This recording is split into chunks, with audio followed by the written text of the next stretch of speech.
Podcasting from the Sound of Freedom Studios, this is Local Politics.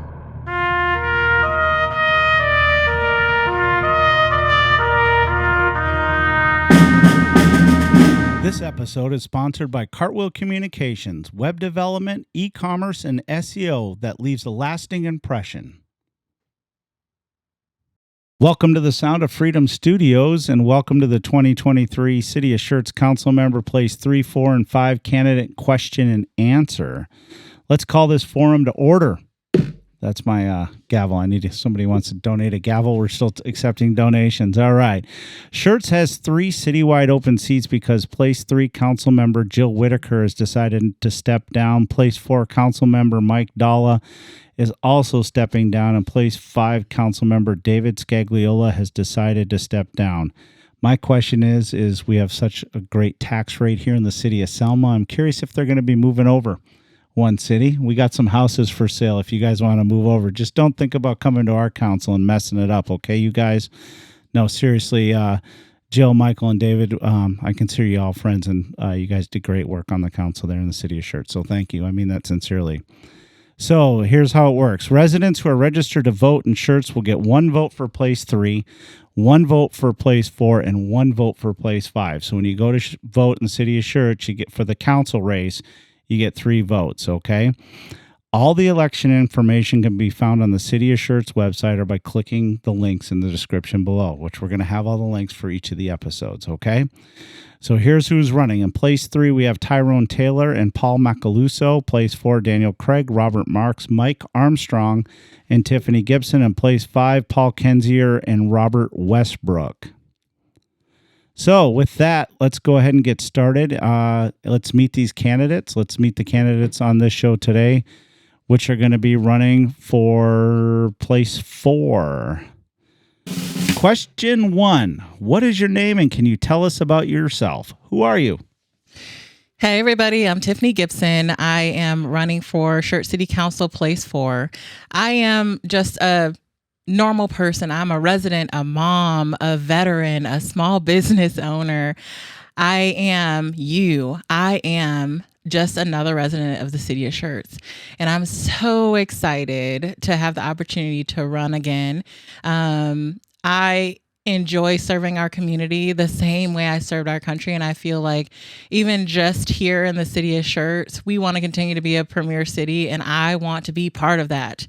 I want to be the listening ear and also the person that provides the feedback for our residents. So I'm here to fight with you and for you because I am you. Okay. Mike Armstrong. I'm originally from Louisiana, close to New Orleans area. Joined the Air Force. I was about 20. Stayed in the Air Force about 8 years. Moved to Schertz. Been here for about 10 years. Both my kids graduated from Samuel Clemens, and bought a place here on 3009 that turned it into a beer garden, soon to be Schertz Creek Beer Garden, and so that's who I am. So my name is Danielle Craig. I have lived in Schertz for about 10 years. I am a mother of 3. This is all they've ever known. They grew up here. I'm in the master's program, and I have a number of many years of experience working in human services and just helping people navigate the system. From working a few years at a psychiatric hospital, and then I also spent the summer at the courthouse. And then I'm also court appointed. I've been court appointed for about 5 years now. I'm Robert Marks, from Houston, Texas, born and raised. Was in the Army for 10 years. I'm a husband and dad to a 16-year-old son and Katie, and my 2 daughters with my wife. And I'm married to an Army veteran as well. Oh, yeah, and I'm running for city council. All right, perfect. Question 2. Why are you running for Schertz City Council Place 4? I'm running for Schertz City Council Place 4 because I believe that spending money where we live is very important. I believe that having someone listen and be effective is very important. I want that same representation. My platform is a few things. Number one, spending money where we live. Number two, continuing to provide an increased possibility for our small business owners like myself. These small businesses are really kind of what make a city like Schertz kind of come into its own fruition, as well as I back the blue. Not just the blue, but all of our services that are provided locally.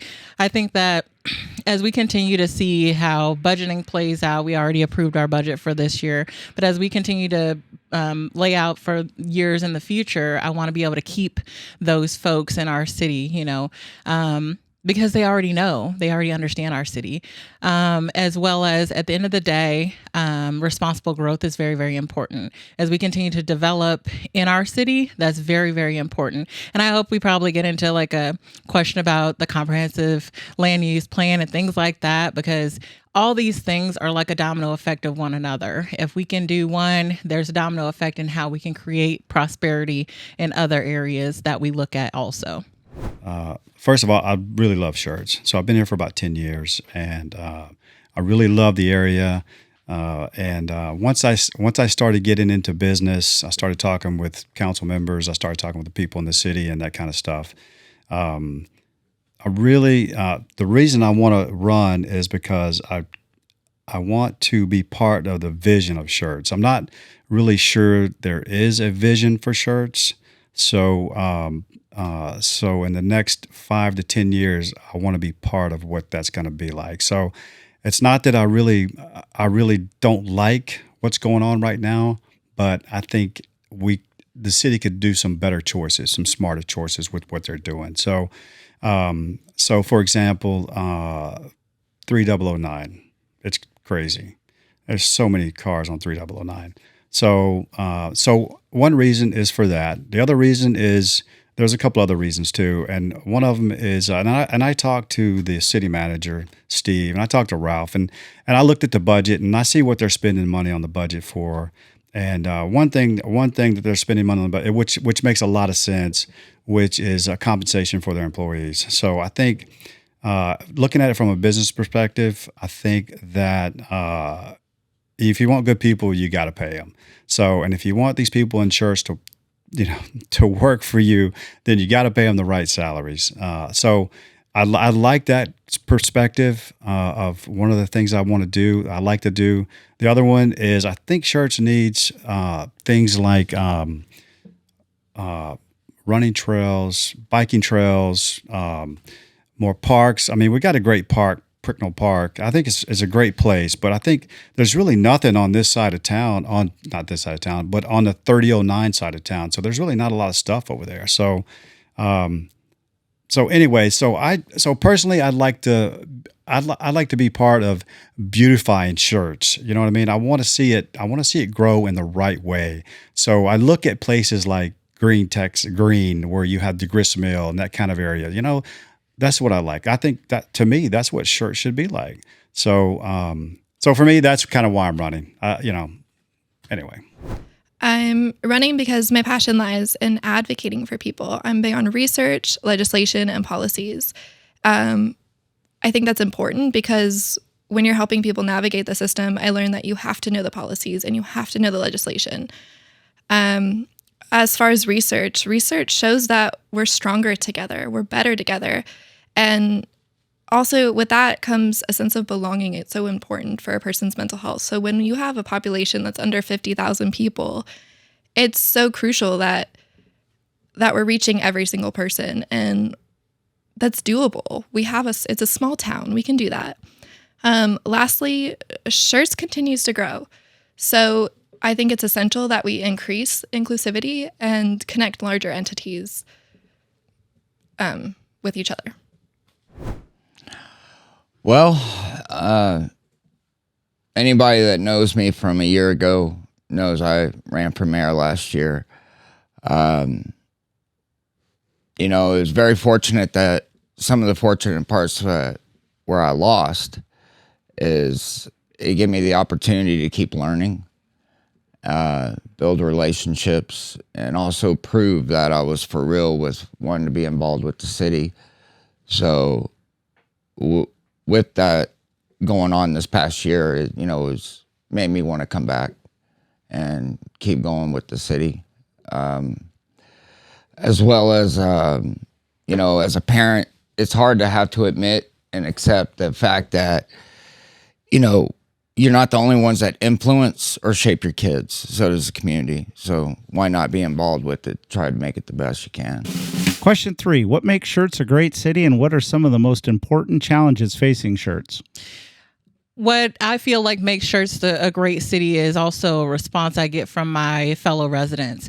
We live in a safe community, as well as this is a great area to raise your children. I have a 15-year-old daughter that attends Clemens High School, and I am all for our local schools, our local, transportation, roads, all these things. What makes us a great city is that we are small, but we're getting ready to get in a more vivacious mode of production. As we continue to look at how we could be better as a city, we're taking those feedbacks that we're getting from our residents, from our surveys, and really trying to take those things into action.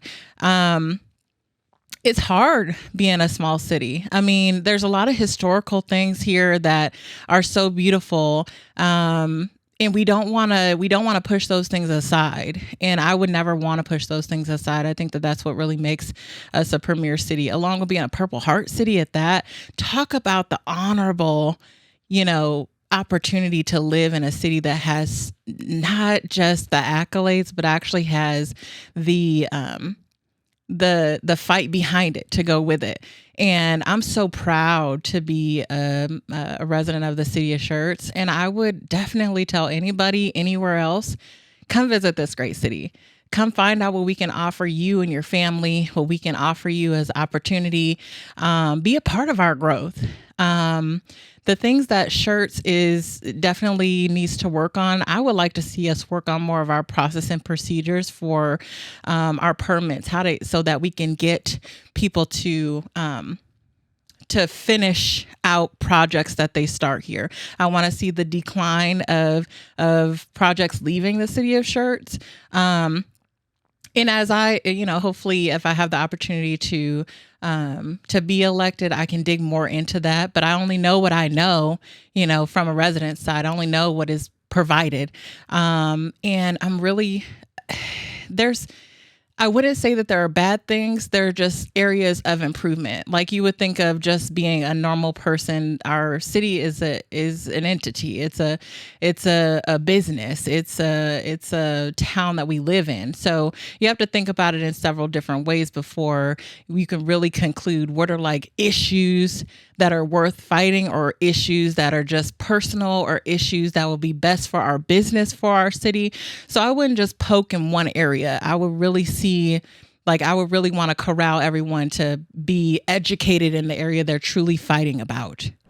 Let's see, what makes Schertz a great city? I think, it has to be the people, has to be the location. We're sitting in between Austin and San Antonio, sort of. It's, I just like the city itself. It's a small town. I liked the city a lot better 5 years ago than I do now. I know cities have to grow, but I'm not crazy about it. If you're going to grow, I like to have smart growth.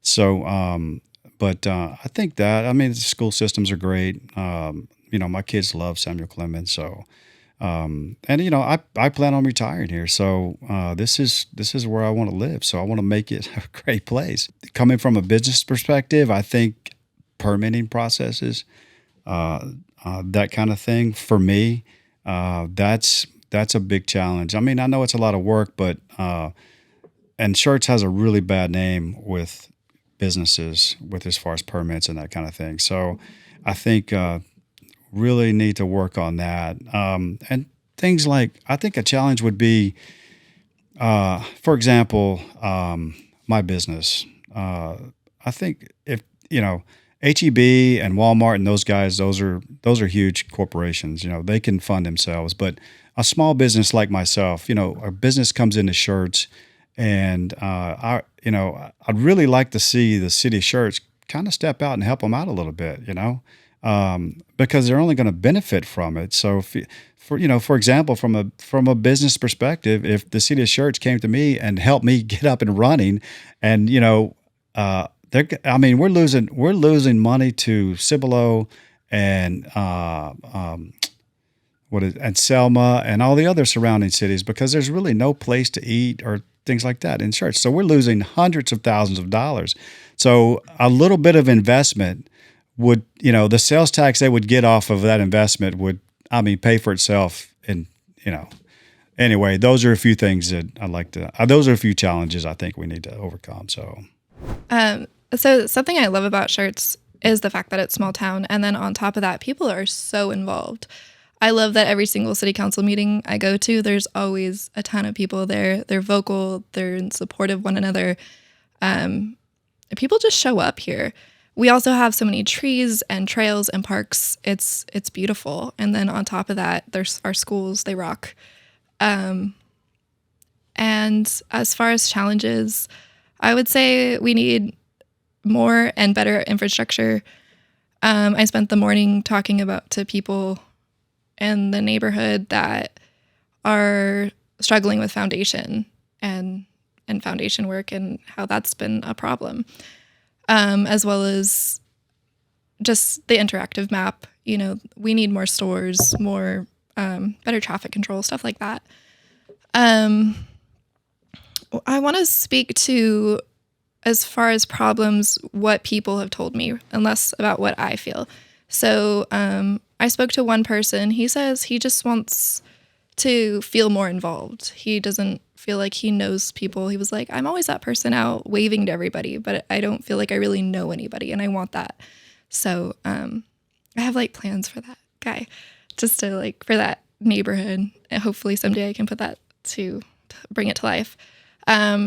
People in Northcliffe, they spoke to me about wanting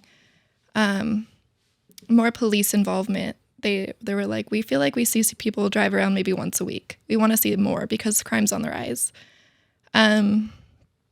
Gosh, what else? I spoke to a woman that said her mom is getting old and is worried about where she's going to go because she can't afford to live here. And just transportation, just getting to the grocery store and back. She was like, the community center is great for her, but that's about it. So I want to do more for her and, for the older population. And then affordable housing, that's always a hot topic here. It's definitely necessary, so and doable.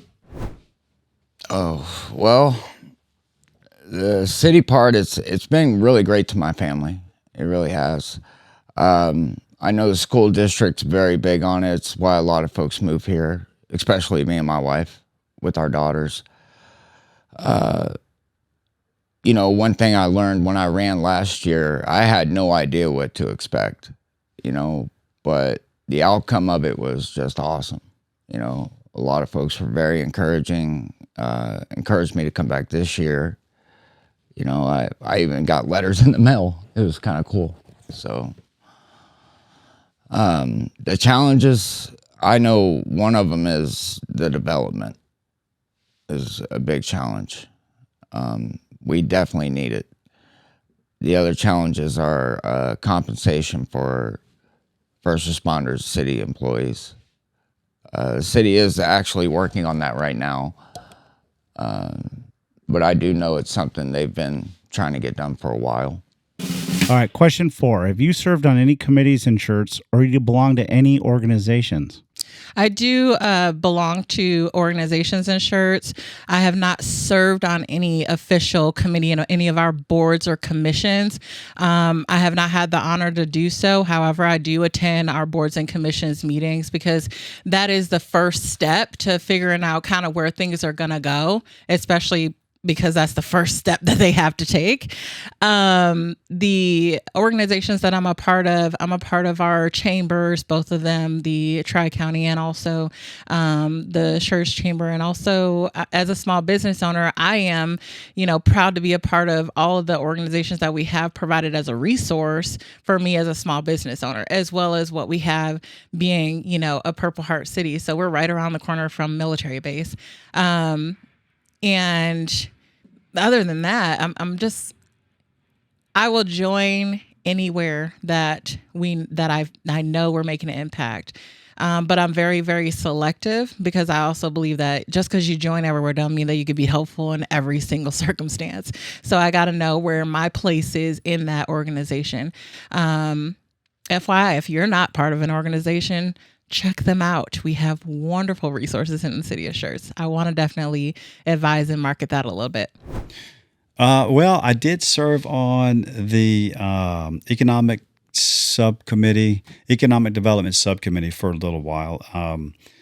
Met Ralph. He came to my place, looked at it, we talked, and he asked me to be part of this subcommittee, which is really a great subcommittee. I mean, I hate meetings, but that was one meeting that I didn't mind going to, because they actually got some stuff done. So I really liked it. I enjoyed it. And as far as the city of Schertz, that's really the only organization I was part of. So yes. So I was recently, I guess, appointed by city council, and then also two chairmen to serve as the newest member. So I'm the alternate for both the Library Advisory Board as well as the Planning and Zoning Commission, which honestly I love. They're so, I just love them. I could go on and on about them. I won't, but I love them.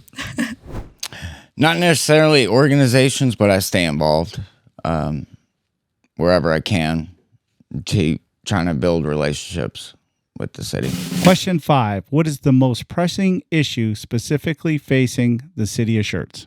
Right now, the largest issue that's facing the city of Schertz is economical development, land use. Those are the top two.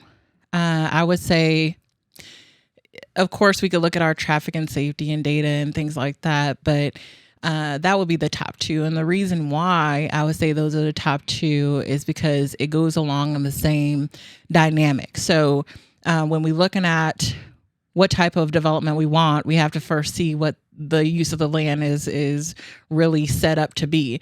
Right now, we do have things going on in Northcliffe, and I think that is a huge area to look at. We were on the news. It's out there for the world to see.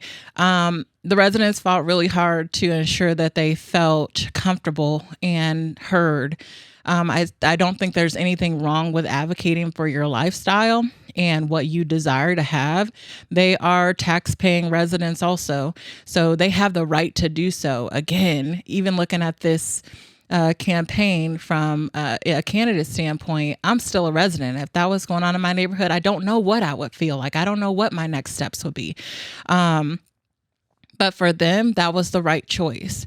Now, as far as the use of the land, that being the next issue, there's so much more to it than just a blanket, oh, I don't want the land used for this, or I do want the land used for that. There are steps, policies, and procedures that have to be provided and moved through to even change an identification of what the land will be used for.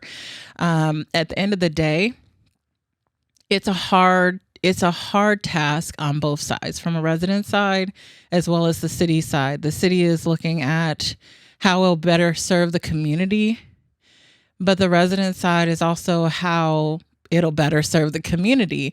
I mean, the community they're living in day to day, I could see folks driving into their own, subdivision. That's their home.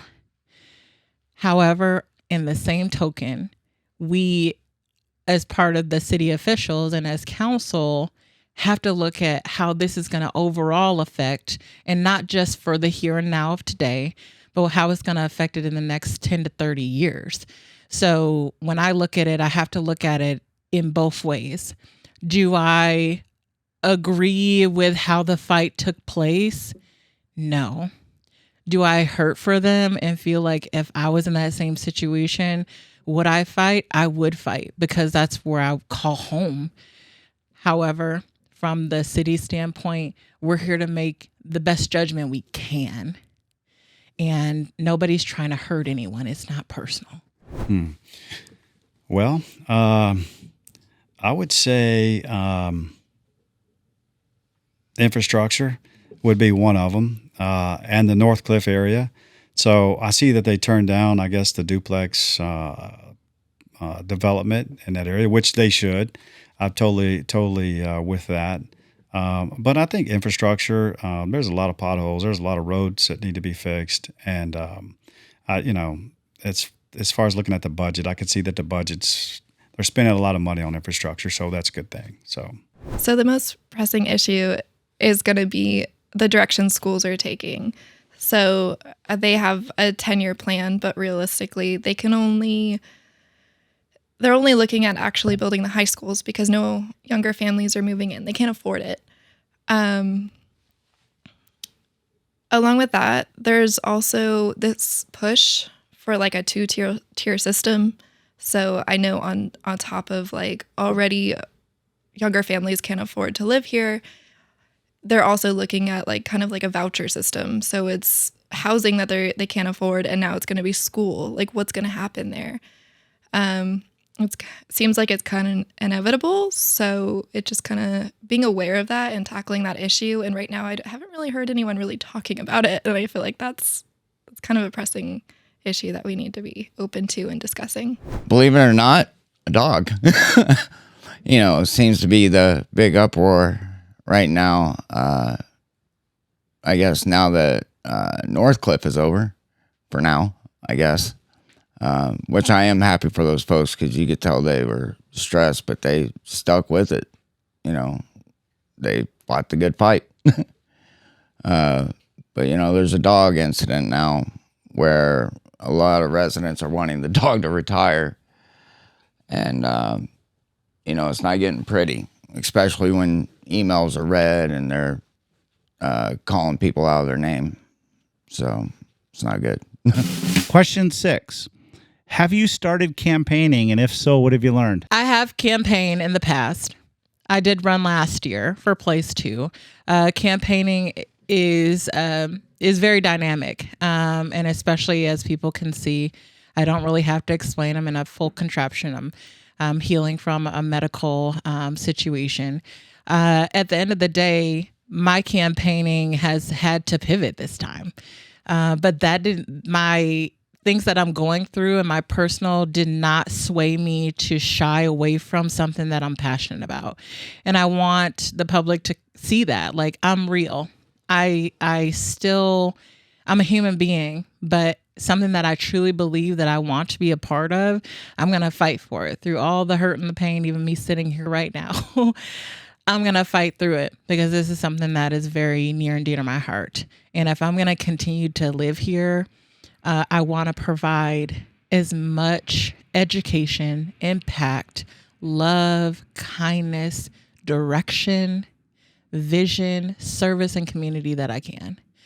And I'm not going to waste a minute not doing that because everybody needs a voice. There are people that I speak to in neighborhoods and church and community events that are like, I'm so glad that you knocked on my door, or I'm so excited to see, what we can accomplish with the questions you're asking. And thank you for continuing to want to serve in a different capacity. That is like the ultimate, oh yeah, I'm going to keep doing this. Alongside of just my belief that us as a city, we have no choice but to continue to grow and develop. Otherwise, our city will die. Like, this is real. This is where we are. I mean, we see it nationally with things happening. But if all we can do right now is handle our own backyard, our own sandbox, let's do it. And let's do it together. I don't want to do it alone. I want people to call me, text me, email me, reach out. If you see me at, if you see me at the 399 HEB, hey Tiff, can I ask you a question? Yes, you can. I'm willing to answer it for you. So I just want people to know at the end of the day, I'm here with you and for you. No, I haven't started campaigning. So I haven't learned anything. No, I'm just kidding. I haven't started campaigning, but I do plan on putting a few posters up. So I'm not a big campaigner, and unfortunately, I'm a little busy right now. So trying to get the business going and stuff. So,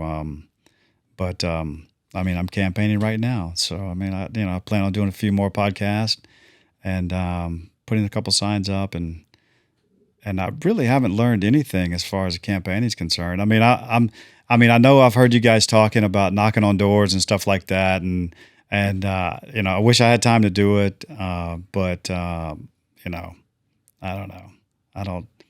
I don't have time to do it, so that's why I'm here. Yes, I've started campaigning, and something I've learned is, so I've been knocking on people's doors, which I was honestly terrified to do. But then, the more you do it, the more you realize, people are kind of awesome. And they also, 9 times out of 10, the ones that are home, they love that you're there. They want to see more of that. And it just made me realize, just running for council, and maybe even as a council person, we should be doing a better job of getting out there in the community, not just talking to large organizations, like working with the police or the fire departments or just as a whole, but people, actual people, and really getting out there in the community and talking to them, and because they want to be involved. They really do.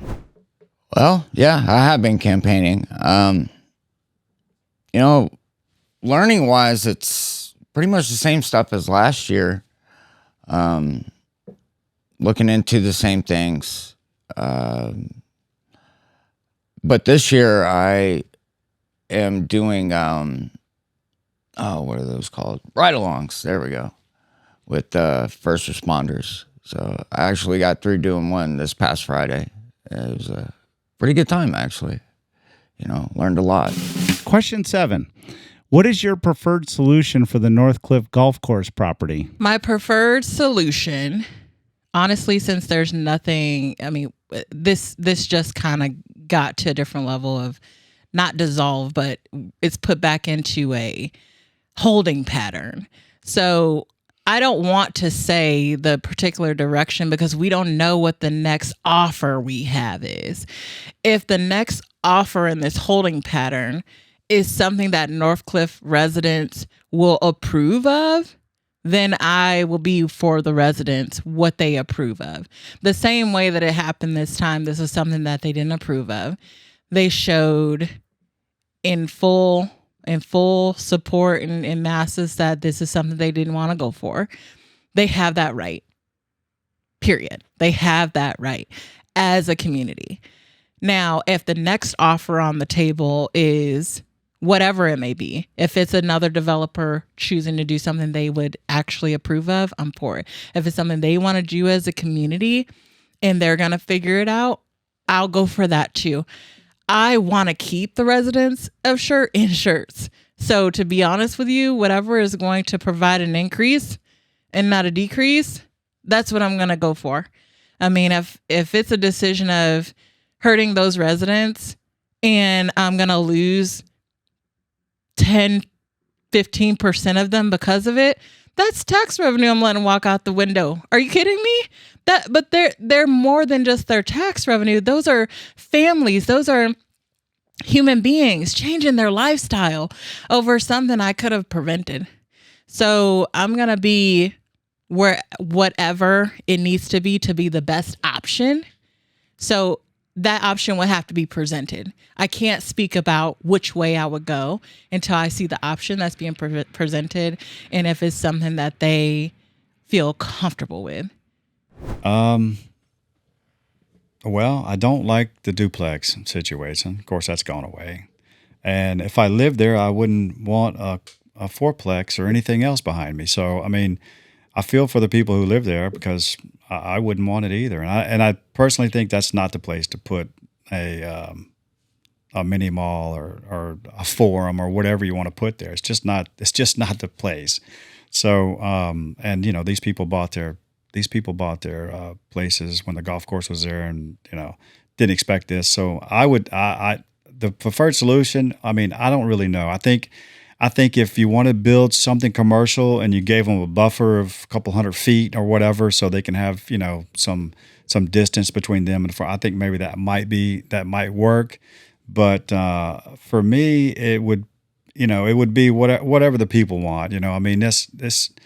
You know, I heard somebody say, and this is somebody that was in the city council, is that, you know, I do what's best for the city. And I'm like, why? Why don't you do what's best for the people? I mean, this is why you're here. You know, people are the city, but, you know, I mean, if the people don't want you to do something, I think you should listen to them. That's what, you know, that's what you're here for. So, but anyway, I'm not sure what the solution is. I'm not sure what they have out there, but that's kind of what I would do. I mean, you know, I know those guys don't want it, so.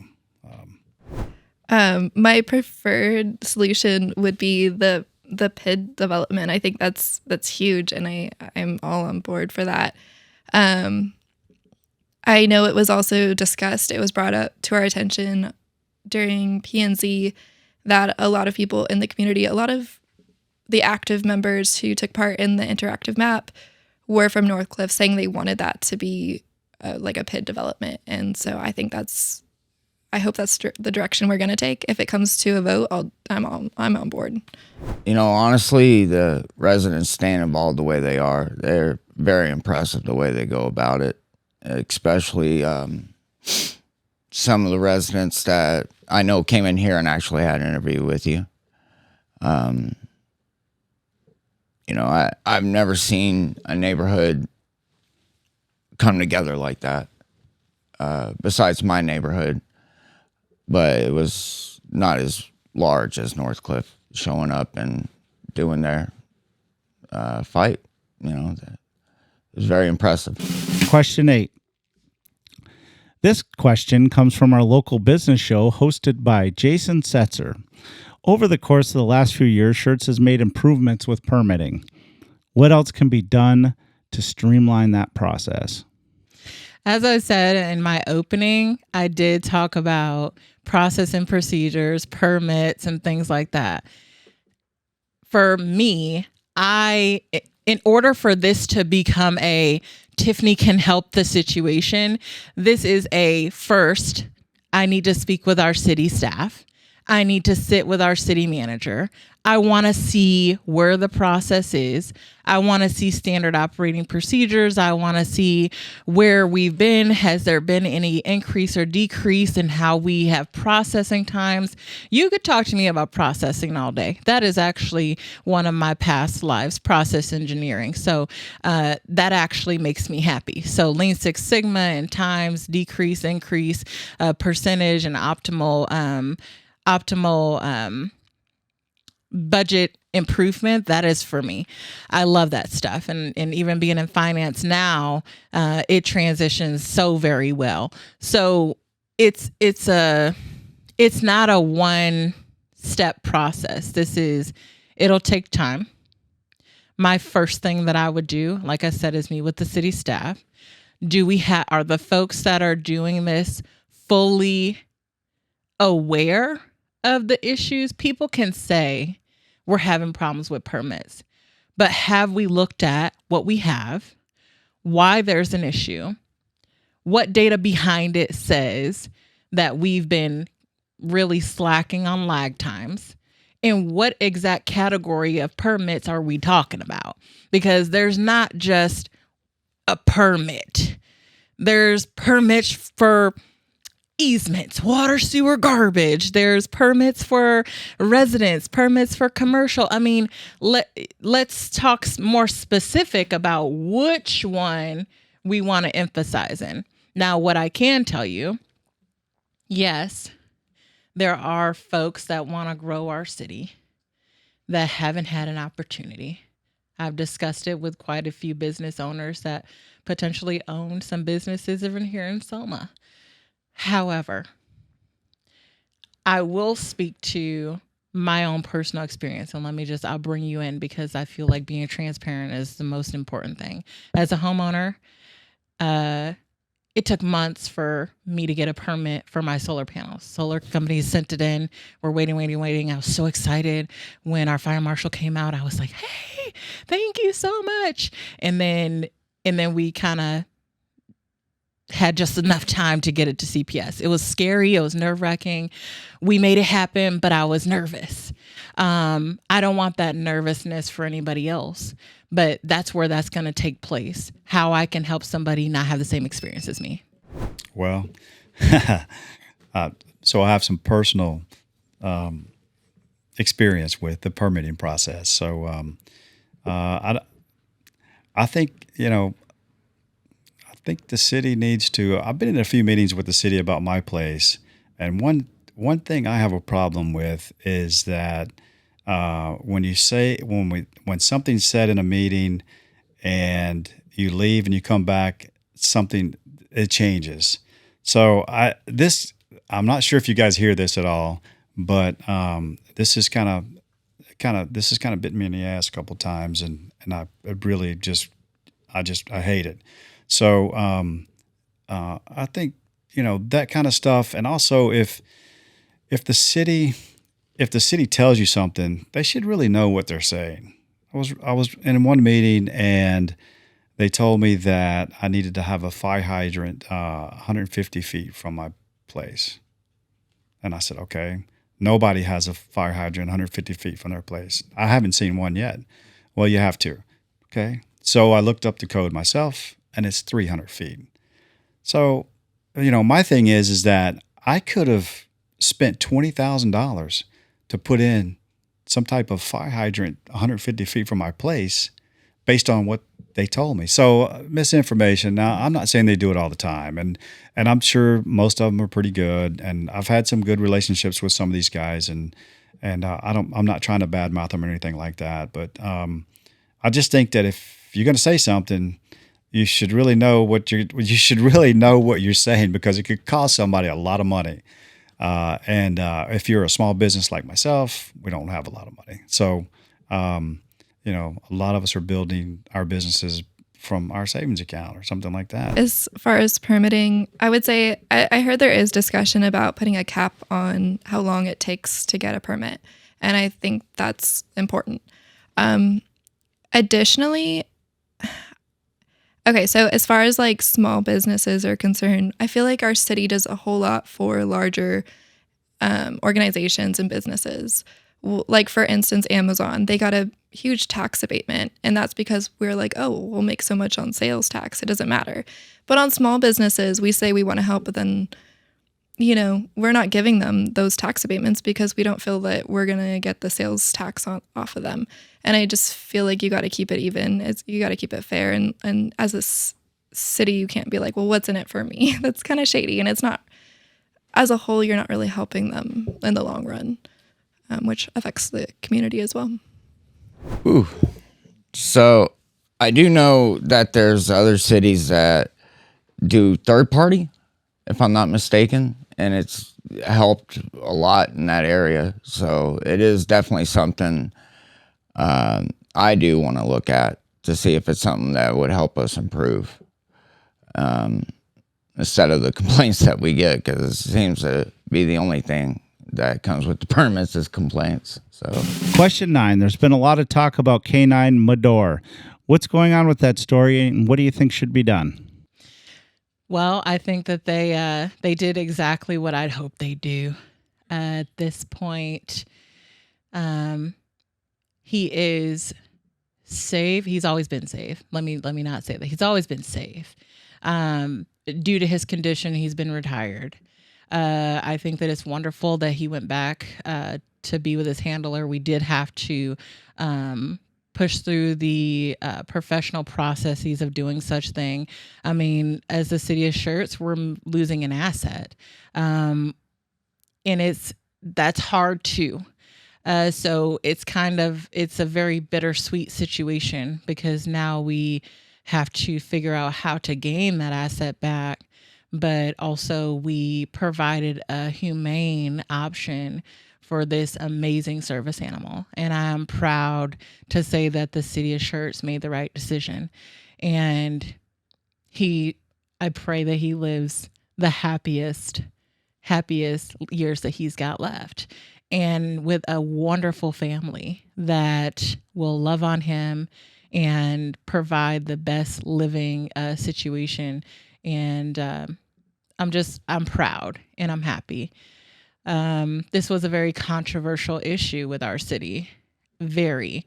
A lot of campaigns were pushed because of it, and a lot of forward thinking about how we process these type of I don't want to say line items in the budget, but that's again, we're a city, we're a business also. This is part of a line item. I have to be real with that. At the end of the day, tough decision made. I'm glad the decision was made, and we're good to go, and we're better for it. And now we have to regroup and find out what's next for our city and the services and the resources that we have. What an amazing dog. We've cracked so many cases because of that dog. Talk about the track record. It was beautiful. He provided the service, and I thank everyone for providing theirs as he went to his final home. Oh, okay. Well, I think they should retire the dog and give it to its trainer. So it's pretty simple.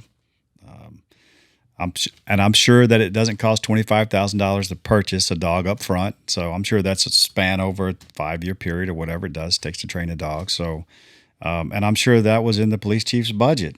So I'm sure he has $25,000 in his budget for a new dog. The dog was going to retire anyway in another year or two. So, so for me, just retire the dog and give it to his trainer. So, I think the fact that Medor got to retire and went with his owner, I think that is huge, and that's the right decision. I'm in full support of that, especially because the police also, if it comes down to like a tax issue or a financial issue, last city council meeting, we just gave them, they just got approved for a ton of money. So, I mean, they have it. They have the money. They're set.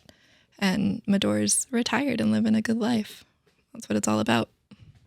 Okay, so my answer's mixed. All right, I'm not a dog person. You know, my grandfather was a cattle rancher. So, you know, he taught us dogs for work. So, you know, it just stuck. But my oldest daughter is a huge animal lover. I mean, she thinks possums are cute. So that should say something. But so I understand the whole heartstrings that come with the residents when it comes to a dog. And I'll say this, with Medor, I wish residents would recognize when they're up there talking to city council and the mayor about overturning what Chief Lowry wants. You know, you got to realize if Chief Lowry cannot make a decision for a department, you know, is he going to feel confident about making any other decisions that he needs to make without wondering, okay, is this going to get overturned? You know, just one person speaks up about it. You know, also realize that there are SOPs, which is standard operating procedures, or ways that the police department will go about it. You know, don't be so quick to jump the gun. You know, one thing I want to know from the residents are you doing everything in your potential to get this done? You know, instead of just talking to city council or the mayor, you know, are you doing fundraisers or trying to find out what you can do to make it happen? You know, I really do hope the best outcome for it. You know, and that's something I did ask the city right after is my biggest thing I wanted to know was, is there a plan, since Medore is closer to the end than he is the beginning? And they, talked to me about their plan. So there is a plan in place. All right. Question 10. Well, it's not really a question. What's your closing statement? What do you want the voters to know? I, Tiffany Gibson, am very proud to have the opportunity to run for Schertz City Council Place 4. I want to say we have very, very important work to do, and I don't want to rush it, but I want to make sure that the work that we plan to do is really moving forward. And I would wrap that around our comprehensive land use plan. We are past the development stage of it, but it has not been fully published. I hope everyone in the city of Schertz got a chance to provide their input on the surveys that we sent out. The comprehensive land use plan does wrap around economical development, land use, traffic and safety. I'm missing a few bullets. I apologize. But at the end of the day, it is what we're going to do for the next 20 plus years. And that's a huge responsibility to have. And we want it to be great. And we want to be able to provide for our residents, not just now, but for our children's children, as well as what we do next will imprint quite huge, not just for us, but for the cities that surround us. Being surrounded by the wonderful city of Selma, Cibolo, Universal City, also right outside of the gate of Randolph Air Force Base, it is everything for us to do what we need to do for the next chapter of Schertz. That is really our plan. That is the job. So my job is to figure out not only why we are where we are, what is the plan, and why is it the plan that we go to this next step in the fashion we're going to this next step, and to listen to the feedback our own residents and businesses are providing to help us get there in the most healthy manner and figure out the best usage of the tax dollars that are being provided. And I am so grateful for every single one of you. And I would ask you, please vote Tiffany Gibson on November 7th. Well, I'll tell you. So for me, prerequisites for a city council member or anybody in politics should only be a couple things, and that is honesty and integrity. And to me, I have a graduate degree, but I don't think education plays a part in any of this. So I don't think I think experience plays some part in this. But if you are honest and you have some integrity, I think for me, I would vote for you. So, as far as me, I do have a vision for Schertz. I do know what I would like Schertz to look like in 5 or 10 years. And, hopefully, I've talked to some people about it already, some citizens of Schertz, and they all agree with me. They all like the way the way my vision is going. And I think, I do have some business experience. So I do have experience with the permitting process and dealing with that kind of stuff. So, I know some of the things that need to be worked on. And, but I think the most important thing is that city council or any politician needs to know that they work for the people, and if the people want something, then they should be on their side. So that's what I'm all about. I want to keep it short and sweet, so I just want to say I'm personable, I'm available, and I'm always going to go the extra mile for every single person I meet. What I said earlier about the encouragement and everything, I really do appreciate the residents that did that. Even more so my opponents from last year, their supporters that approached me about it. it was just amazing. It really was. I really didn't know what to expect, and that happened, and it gave me even more reason to want to come back and try and serve the residents of Schertz. Tiffany Gibson, thank you for coming in today. Thank you for having me. Mike Armstrong, thank you so much for coming in and being here in the Sound of Freedom studio. Yeah, We thank you appreciate guys. I appreciate it. Yeah. Danielle Craig, thanks for coming into the Sound of Freedom studios. Thanks for having me. Thank you for coming in, Robert. Oh, thank you. Yeah, I appreciate appreciate it. Thank you.